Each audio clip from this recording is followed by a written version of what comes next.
All right, doing an install demo of our SOHO collection. So we're going to start off here with our first row along the wall here.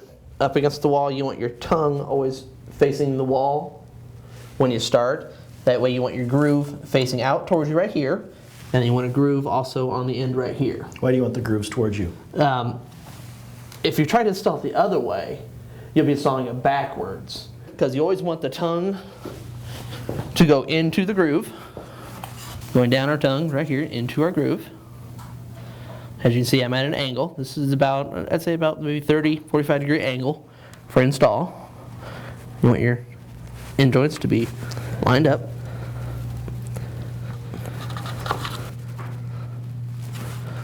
Now run your finger over your end joint here. Make sure you got a smooth transition between the two seams. If you don't, your installation will get worse as you go along.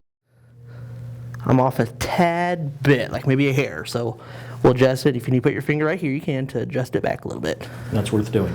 Yes, to make sure you're even, smooth transition. There we go, smooth transition between the two planks. Okay, that gets our first row started. Like all the other laminate installations, it's always good to get weight onto the laminate, so it's always good to, once you get your first row kind of down, you can pull it away from the wall, maybe about 3 feet or so. And what does that do for you? Well, we need to get weight onto the laminate. So what I'm going to do is I'm going to flip myself around. And then I'm going to get myself onto the laminate with my knees. So you're the weight. So that way I'm the weight, exactly. Because the more the laminate gets together, the more stability you get. Pushing the SOHO back, as soon as you get about maybe 4 rows done, push it back to your spacers along the wall. Okay, because then the wall and the laminate themselves are going to hold it in place for you? Exactly, as soon as you get the stability. Now once you get 4 rows also done, you can start getting weight onto the laminate. You know, get a small chair, put weight onto that once the 4 rows are done and back, and it's like final spot. You notice right here I got my knees, I am actually over the top of this gap right here, so that way both planks make sure they don't adjust. Okay.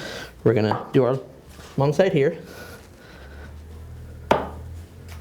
Whatever current row you're going to work on, always cup up a little bit. That's common on any installation you do. Any angle installation? Yeah, on the angle installation. So you've got a bit of an angle there. It's just holding itself, kind of hovering. Yep, kind of hovering.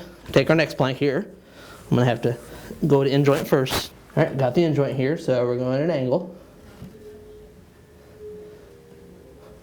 And it still leaves a little bit of gap away from this first plank. That's common on the angle to angle style. As soon as you get that angle in there good, come down. And then down here, you'll end up pulling together the plank. This end's in down here, but this end right here is not in quite yet. So what we'll do here is just use the palm of my hand right here. Should have a glove on, make sure I get some padding. So I'm just pulling my arm down here to get it. Use your butt of your hand right here on the end joint right here. And then it locks that seam in right there. Now, it did jostle down here a little bit, came loose a little bit. That's common. Just come down here, get your fingers.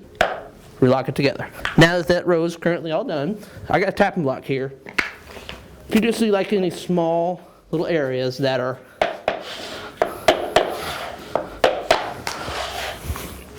off.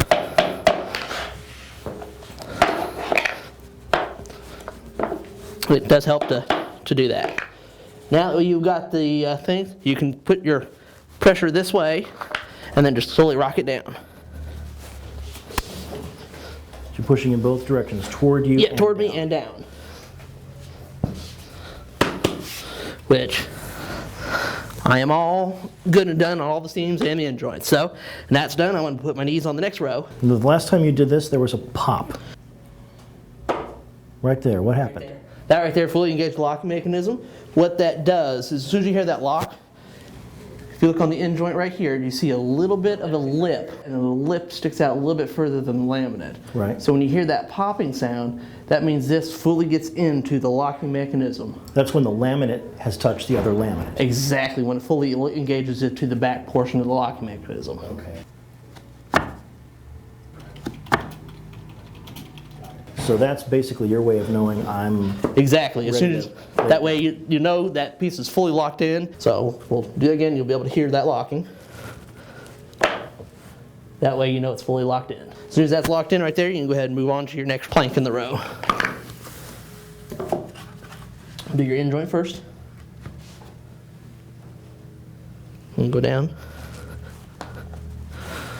part of the reason you leave the other one up is because you're going to be pulling up on this plank to lock it in. Exactly, yeah. You have to have a little bit of an angle to get up under the locking mechanism.